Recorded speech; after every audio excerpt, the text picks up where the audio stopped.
Escalada entre Israel y el gobierno interino sirio. El ejército israelí asegura haber lanzado ataques aéreos preventivos para proteger a la minoría drusa de los ataques sectarios tras mortíferos enfrentamientos con grupos beduinos. Acto seguido, el gobierno interino sirio desplegaba a sus militares en Suida, una ciudad drusa ubicada en el sur del país. Vamos en breve por los detalles. Soy Jenny Pérez aquí en Berlín. Destacamos. El nuevo gobierno sirio condena los bombardeos israelíes y responsabiliza a Israel de las consecuencias. Israel asegura que seguirán defendiendo a la minoría ismaelita de los ataques sectarios. Estados Unidos afirma haber perdido la paciencia con Rusia y ahora planea enviar a Ucrania sistemas de defensa antimisiles Patriot junto con armas ofensivas de largo alcance. Moscú advierte a Trump que sus decisiones dan falsas esperanzas a Ucrania. Y la Fiscalía General de Brasil pidió a la Corte Suprema condenar al expresidente Jair Bolsonaro y a otros 7 acusados como parte de una supuesta trama golpista ocurrida en 2022. Tenemos el análisis.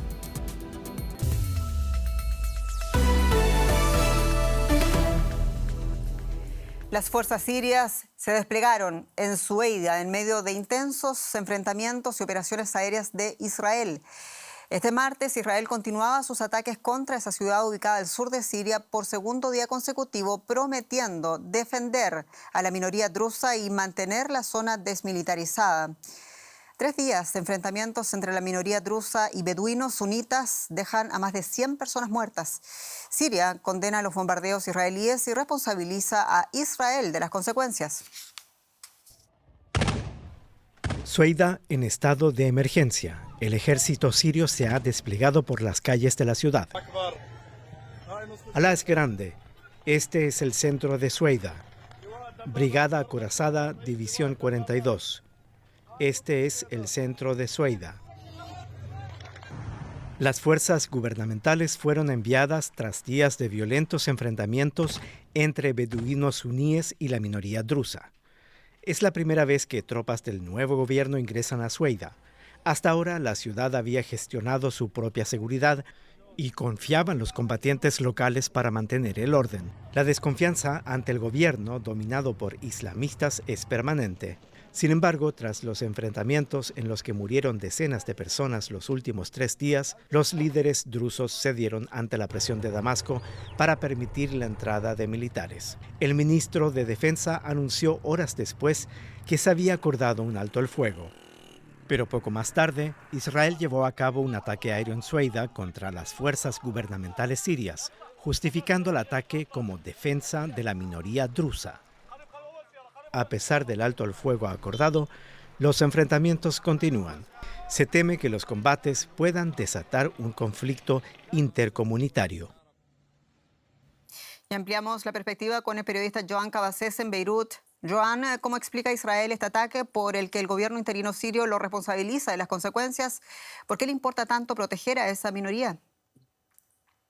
Hola, ¿qué tal? Bueno, lo hemos visto hoy mismo con un comunicado conjunto entre el primer ministro Benjamin Netanyahu en Israel y el ministro de Defensa del mismo país judío. Ellos han declarado que Israel está comprometido con la protección de esta minoría drusa en el interior de Siria, una minoría con la que aseguran que Israel tiene una alianza, una hermandad y un vínculo histórico. Lo cierto, hay que recordar, es que la comunidad religiosa y social drusa está presente en el interior de Israel y también en Líbano y en Siria, y eso hace que haya unos vínculos naturales entre estas poblaciones. Hoy mismo, en el interior de Israel, ha habido miembros de la comunidad drusa que han protestado exigiendo al gobierno israelí que actuara en defensa de los drusos en el interior de Siria, en la ciudad de Sueida, que vemos ahora en imagen. Pero al mismo tiempo, el mismo comunicado de estos líderes israelíes revela el otro interés que Israel tiene en Sueida y en el sur de Siria, y es que Israel desconfía del nuevo gobierno sirio y quiere impedir la presencia del ejército sirio en el sur de Siria, en los territorios que hacen frontera con los Altos del Golán sirios que Israel ya ocupa desde décadas atrás. En ese sentido, muchos drusos en Siria ven con escepticismo la actuación israelí y temen que esté aprovechando su vulnerabilidad para defender sus propios intereses en Siria. Joan, en las últimas semanas se había informado, sin embargo, sobre un acercamiento entre el nuevo régimen sirio y el gobierno de Netanyahu. ¿Cómo encaja en toda esta situación? Sí, lo cierto hay que decir que Damasco no ha confirmado la existencia ni el contenido tampoco de estas conversaciones, que sí que varios reportes sugieren que han estado existiendo desde hace meses, pero que existan de manera simultánea ofensivas militares y conversaciones no es algo de extrañar. De hecho, vemos cómo Israel negocia y actúa militarmente en territorios como la Franja de Gaza o también como en Líbano. Hay que decir que en ambos territorios, tanto gazatíes como libaneses temen que Israel esté intentando afianzar su control sobre el terreno para después aprovechar la ocupación de estos territorios como moneda de cambio en estas posibles conversaciones. Como telón de fondo, hay que recordar que el gobierno de la Casa Blanca de Donald Trump está intentando presionar para que sean más los países árabes que se unan a los acuerdos de Abraham, en los que antes otros países árabes ya han hecho las paces, por así decirlo diplomáticamente, con el Estado de Israel. Ahora la Casa Blanca e Israel querrían ver cómo Líbano y Siria se unen a estos acuerdos de Abraham. Hay que decir que un porcentaje elevado de las poblaciones siria y libanesa se oponen a esta posibilidad, pero el gobierno de Donald Trump parece querer explorar el pragmatismo de unos gobiernos árabes que quieren estabilidad después de años de guerra. Joan Cabasés, muchas gracias. A vosotros. Y la coalición de gobierno en Israel sufrió un duro revés después de que el partido ultraortodoxo Judaísmo Unido de la Torá anunciara que abandonará el gobierno por la posible introducción del servicio militar obligatorio para los judíos ultrarreligiosos. Y los ultraortodoxos buscaban que el gobierno aprobara un plan para mantener gran parte de las exenciones militares a los miembros de su comunidad, pero la iniciativa está bloqueada en el Parlamento desde hace meses. La salida del partido no supone un peligro para la continuidad del ejecutivo de Benjamín Netanyahu porque todavía cuenta con 61 de los 120 escaños de la Knesset, el Parlamento israelí. Aunque esta sí se vería comprometida en caso de que el otro partido ortodoxo, el Shas, abandonara la coalición. Y tenemos con nosotros desde Tel Aviv a Maya Siminovich, colega, con detalles. Maya, ¿cuál es la consecuencia política inmediata del abandono del partido ultraortodoxo Judaísmo Unido de la Torá del gobierno de Benjamín Netanyahu?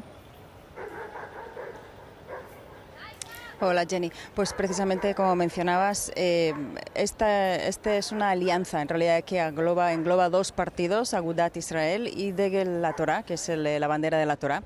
Son entre ambos 6 escaños, 2 de ellos ya los abandonaron y hoy fueron los otros 4, dejando al gobierno en una mayoría estrechita, pero todavía una mayoría.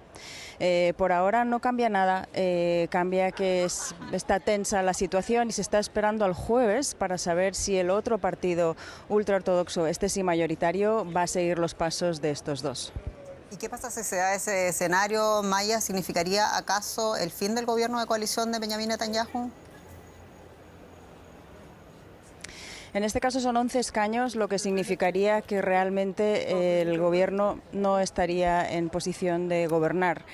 Se abren muchísimas ventanas o algunas ventanas. Podría ser que los ultraortodoxos hicieran guiños a la oposición. Lo que pasa que es que la oposición o cualquier otro gobierno que no fuera este no sería tan benévolo como este con la exención a los ultraortodoxos en el ejército.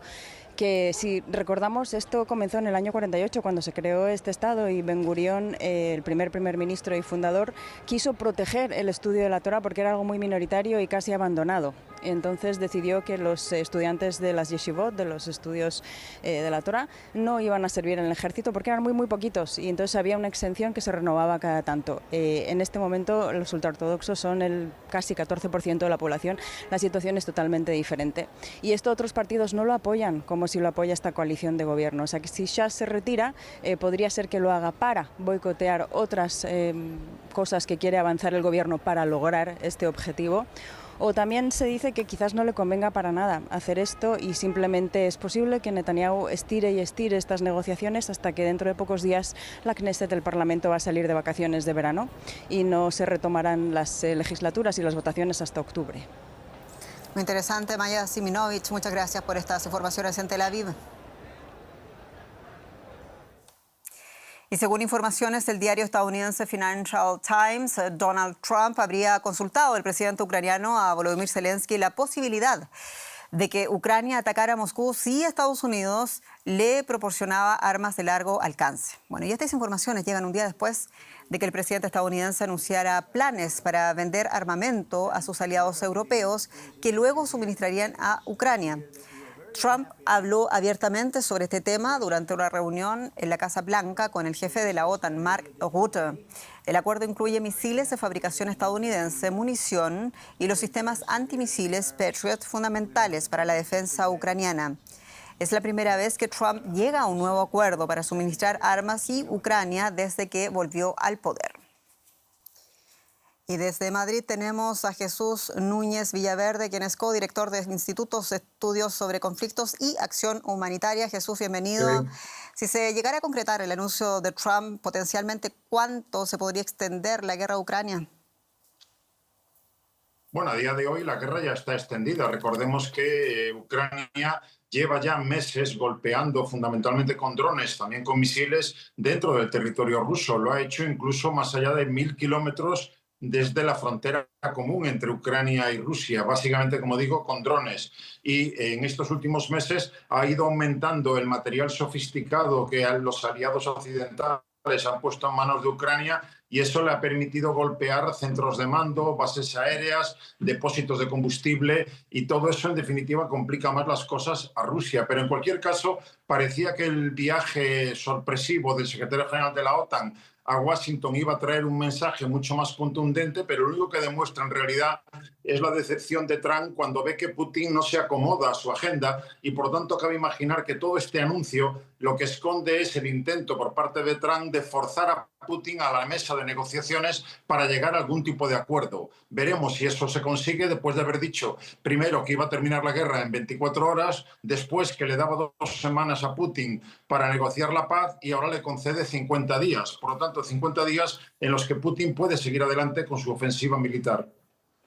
Y de nuevo, Jesús, en ese escenario del anuncio de Trump y las informaciones también que desvela al respecto al Financial Times, ¿cambiaría el curso acaso de esta guerra?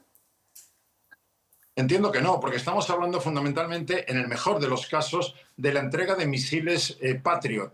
Hay que recordar que Ucrania tiene ahora mismo 3 baterías de misiles Patriot que sirven como defensa antiaérea. Por lo tanto, su objetivo no es tanto atacar, sino defenderse de los ataques rusos con drones y misiles que están castigando cada vez con mayor intensidad diferentes partes, no solo del frente de batalla, sino también muchas ciudades ucranianas. Por lo tanto, si es cierto que finalmente Trump entrega esos misiles, que recordemos no van a ser donaciones, sino compras hechas por los aliados europeos para pasar ese material a manos ucranianas, le daría mejores condiciones para defenderse. Pero en definitiva, eso permitiría a Ucrania resistir más, pero no estar en condiciones de una victoria en el campo de batalla. Por lo tanto, todo queda a la espera de ver si Putin reacciona a este mensaje de Trump, volviendo a una tercera reunión entre la delegación ucraniana y la delegación rusa, para lo cual de momento no hay ninguna fecha.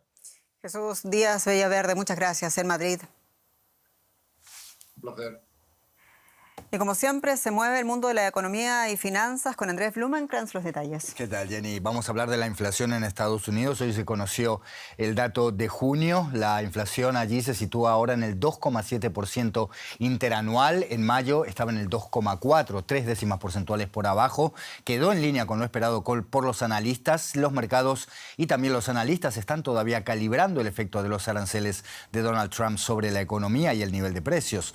La Reserva Federal espera que en los próximos meses se pueda conocer la repercusión de la guerra comercial de Trump para tomar una eventual decisión sobre cambios en las tasas de interés.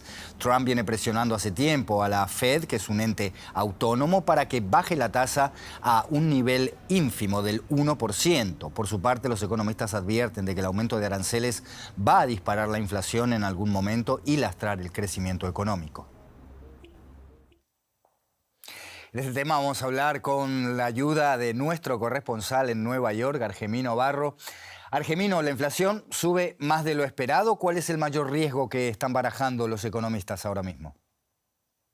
El mayor riesgo que barajan los economistas se puede resumir en una de las palabras malditas de la economía, que es esta inflación, cuando se combina el aumento de precios no con un aumento de la economía y con un mercado laboral saludable donde también se eleven los salarios, sino con una economía estancada. Algo parecido a lo que ha pasado en Japón desde los años 90. Aún es pronto para emitir juicios, pero diferentes economistas especulan a que el factor principal de este ligero aumento de la inflación por encima de lo esperado en el mes de julio tiene que ver con los aranceles de Donald Trump. Si miramos, por ejemplo, a la evolución de los aranceles este año, desde enero, cuando Donald Trump juró el cargo, el día 20 de enero, el arancel medio de Estados Unidos ha pasado del 2,5% al actual 16,6%. Y además, a la vista del último plazo para llegar a acuerdos comerciales, que es el próximo 1 de agosto, cabe la posibilidad, si no hay sorpresas, de que Estados Unidos eleve los aranceles a su principal socio comercial, México, al 30%, a la Unión Europea al 30% y a otros países como Brasil, donde se importa un tercio del café que llega a Estados Unidos, del 50%. Así que esto realmente podría poner a las empresas entre la espada y la pared, con ese dilema de a quién pasar de los costes, si absorbiéndolo ellos mismas, reduciendo el margen de beneficio o pasándole el coste al consumidor y, por tanto, elevando la inflación. Gracias, Argemino. Quédate ahí porque vamos a hablar de otro tema en un momento. Porque en un ejemplo de verticalidad empresarial, Apple ha decidido invertir $500 millones en uno de sus proveedores de materias primas. Hablamos del operador estadounidense de minas de tierras raras, MP Materials. La inversión es parte de la estrategia de Apple de trasladar al menos parte de la producción de sus iPhones a Estados Unidos y depender menos de China. El acuerdo prevé que el grupo tecnológico compre en Texas imanes de tierras raras fabricados en Estados Unidos y desarrollados en las instalaciones de la empresa minera en Texas. Ambas compañías también van a colaborar para establecer una línea de reciclaje de tierras raras en California. Las exportaciones de estos minerales desde China se han dificultado desde el mes de marzo a raíz de la disputa arancelaria con Estados Unidos. Volvemos con Argemino Barro en Nueva York. Argemino, cuéntanos, más allá de Apple, ¿puede el sector tecnológico estadounidense reducir su dependencia de las tierras raras de China, donde tiene el país casi un monopolio? Bueno, es un reto complicadísimo y estratégico de cara al futuro. Ahora mismo el 70% de los minerales de tierras raras que llegan de Estados Unidos proceden de China. Y como habéis mencionado, pues China ha restringido estas importaciones como consecuencia del rifirrafe de la guerra comercial con la administración Trump. Así que es un panorama complicado también porque la explotación de tierras raras es altamente contaminante.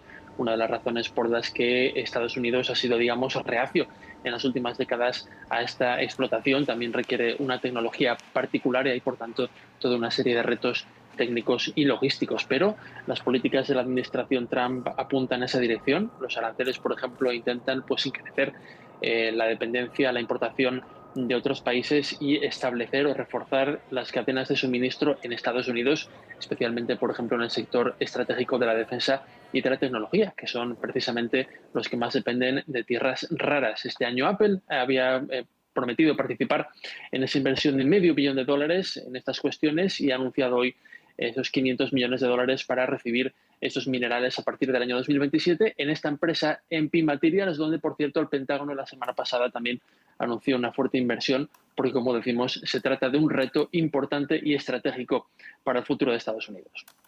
Argemino Barro en Nueva York, gracias por estas informaciones. Nos vemos la próxima. Un placer, hasta otra. Volvemos al tema aranceles, ahora en Brasil, donde el vicepresidente Geraldo Alckmin advirtió de que los aranceles del 50% a los productos brasileños que anunció el presidente Donald Trump podrían encarecer mucho el costo de vida en el país norteamericano, donde 2 de cada 3 tomates que se venden provienen, por ejemplo, de México, país que también va a sufrir aranceles. Según Trump, la medida de Brasil es en respuesta a la sentencia de la justicia brasileña contra el expresidente Jair Bolsonaro.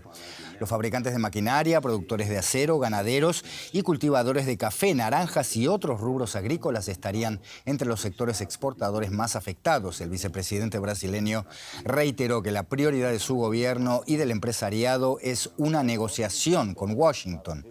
El presidente Luis Ignacio Lula da Silva decretó la creación de un comité interministerial para debatir los próximos pasos del gobierno en esta crisis comercial con Estados Unidos. Y en Brasil nos quedamos ahora con Jenny Pérez y otros temas. Muchas historias en Brasil, Andrés, y es que la Fiscalía General pedía a la Corte Suprema condenar al expresidente Jair Bolsonaro y a otros 7 acusados por parte de una supuesta trama golpista contra Luis Ignacio Lula da Silva en 2022. Según el fiscal, Bolsonaro fue el principal articulador y beneficiario de un plan para deslegitimar el sistema electoral brasileño, incitar ataques a las instituciones y articular medidas de excepción. También se le acusa de liderar una organización criminal. La pena, en caso de ser firme tras el proceso, podría alcanzar los 43 años de cárcel. Con las alegaciones finales presentadas, la Corte prevé que el caso vaya a juicio a partir de septiembre. Es un momento sensible y muy importante para Brasil que queremos ampliar con quien ven, con Marcelo Silva de Sousa en Brasilia. Marcelo, ¿cuál será el escenario de la máxima corte de Brasil? ¿Veremos acaso una condena al expresidente Bolsonaro? ¿Qué tal, Jenny? Todo indica que Jair Bolsonaro quedó al filo de una condena a prisión. Una alegación final en este proceso presentada anoche por el fiscal general Paulo Gonet, contundente en más de 500 páginas, señala al expresidente de Brasil como el principal articulador y beneficiario de un plan de golpe de Estado tras las elecciones de 2022 que lo mantendría en el poder. Según Gonet, Bolsonaro actuó de forma sistemática para incentivar a la insurrección y desestabilizar el Estado democrático de derecho, y hay evidencias claras de ello. El fiscal general conecta la actitud de este núcleo crucial del golpe con los actos vandálicos del 8 de enero de 2023 aquí en la capital brasileña, un episodio que no formaba parte del plan original según el fiscal, pero se convirtió en la alternativa posible una vez que el alto comando de las Fuerzas Armadas no adhirió a esta intentona golpista propuesta por Bolsonaro, que le hubiera posibilitado firmar un decreto de excepción que anulaba el resultado de las elecciones de 2022. Tras la presentación del fiscal, se abre ahora un plazo para las alegaciones finales de los 8 reos. Primero será el caso del reo colaborador Mauro Cid y luego de los otros 7 reos. Una vez que eso concluya, el juez relator Alexandre de Moraes presentará el informe final y podrá elevar a juicio este proceso que se especula podría ser juzgado ya en septiembre de este año. Marcelo, ¿y cuál es la situación del propio Bolsonaro que ha dicho de este proceso penal también en medio de sus problemas de salud? Bolsonaro vive el momento más delicado desde que dejó el poder. Lo aquejan varios problemas de salud derivados de aquella puñalada que recibió en 2018 en plena campaña previo a la elección presidencial que lo trajo aquí al Palacio del Planalto, y a sus 70 años se especula que con una eventual condena podría cumplir la pena en un régimen de prisión domiciliaria. Según reportes de la prensa brasileña, en los últimos días Bolsonaro ha insistido a sus aliados más próximos que no pretende pedir, por ejemplo, asilo a los Estados Unidos de Donald Trump, quien le ha manifestado apoyo en los últimos días, generando una rispidez con el gobierno brasileño en lo que califica como un proceso que se está llevando a cabo una cacería de brujas en contra de Bolsonaro. Las alternativas para el expresidente van siendo cada vez más escasas. Hay quienes sueñan en el bolsonarismo con una eventual amnistía, pero para eso la relación de fuerzas debería cambiar, tanto en el Congreso como en el Ejecutivo. En 2026, en el corto plazo, el panorama es bastante sombrío para el expresidente de Brasil. Marcelo Silva de Sousa, muchas gracias en Brasilia. Y un fiscal español afirma estar investigando si los mensajes anti-migración difundidos en redes sociales incitaron a los enfrentamientos entre grupos de extrema derecha y migrantes norafricanos del Ayuntamiento de Torre Pacheco en la ciudad de Murcia. Los enfrentamientos estallaron tras conocerse que 3 ciudadanos marroquíes eran sospechosos de agredir gravemente a un hombre de unos 60 años, lo que desencadenó 4 noches de intensa violencia. Se desplegaron 120 agentes de la Guardia Civil española, que hoy impidió una nueva manifestación contra inmigrantes. La policía antidisturbios dispara balas de goma contra estos manifestantes en un intento por contener la violencia que sacude esta pequeña localidad del sureste de España. Tras 4 noches de enfrentamientos, manifestantes enmascarados lanzaron objetos contra los agentes. Al menos 13 personas fueron detenidas. Las autoridades españolas atribuyen el aumento de la violencia a la retórica antimigrante de la extrema derecha. Los residentes dicen que no se sienten seguros. Queremos la paz. Eso que queremos, no queremos otra cosa. Ahora ese punto va a caer un punto rojo. Ahora los vecinos, todos estamos quejando, va a venir, yo voy con caseando por el patín, digo, va a venirme un botellazo en la cabeza. ¿En qué edad vivimos, jolín? Estamos en el año 2025, apreciando a los migrantes, estando unidos, con amor mutuo, jolín, con amor mutuo. Nosotros no queremos violencia ni nada. Nosotros solo queremos justicia. Solo queremos que nos dejen en paz, queremos vivir en paz, que nuestro barrio esté en paz y nuestra ciudad que viva en paz. La policía asegura que la situación está bajo control, mientras que el alcalde ha instado a la población a permanecer en sus casas y a no involucrarse en actos de violencia callejera. Y ponga atención a la siguiente historia. Fao Yassin, considerado el corredor de maratón más longevo del mundo, ha muerto a la edad de 114 años tras ser atropellado por un coche que se dio a la fuga. Sin corredor aficionado en su juventud, no empezó a participar en competiciones hasta los 89 años. Nunca pudo conseguir un récord Guinness por su esfuerzo porque no tenía partida de nacimiento para demostrar su edad. Pero el tornado con turbante, como se le conocía, se ganó la admiración de todos los aficionados al deporte. Compitiendo en una carrera de 10 kilómetros en Hong Kong en 2013. Fao Yassin tenía tan solo 102 años y había completado un maratón completo un año antes en Toronto, convirtiéndose en la primera persona mayor de 100 años en conseguirlo, aunque no estaba contento con su tiempo en Hong Kong.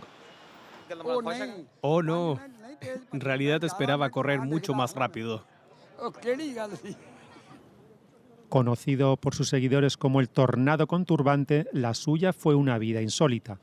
De niño era tan débil que ni fue capaz de andar hasta los 5 años. Y no empezó a correr de forma competitiva hasta que cumplió los 89 años. En 2000 participó en la Maratón de Londres, que terminó en un tiempo de 6 horas y 54 minutos. Sin terminó 9 maratones completos y también compitió en varias carreras de 10 kilómetros antes de retirarse en 2013, pero incluso entonces dejó la puerta abierta a otra carrera. Recordaré este día y lo echaré de menos, pero no voy a dejar de correr por causas benéficas. Si la gente me necesita, volveré a correr. Fao Yassin, una fuerza de la naturaleza que demostró al mundo que nada es imposible. Y así nos despedimos. Muchas gracias por su sintonía y confianza. Soy Jenny Pérez, esto es Deutsche Welle.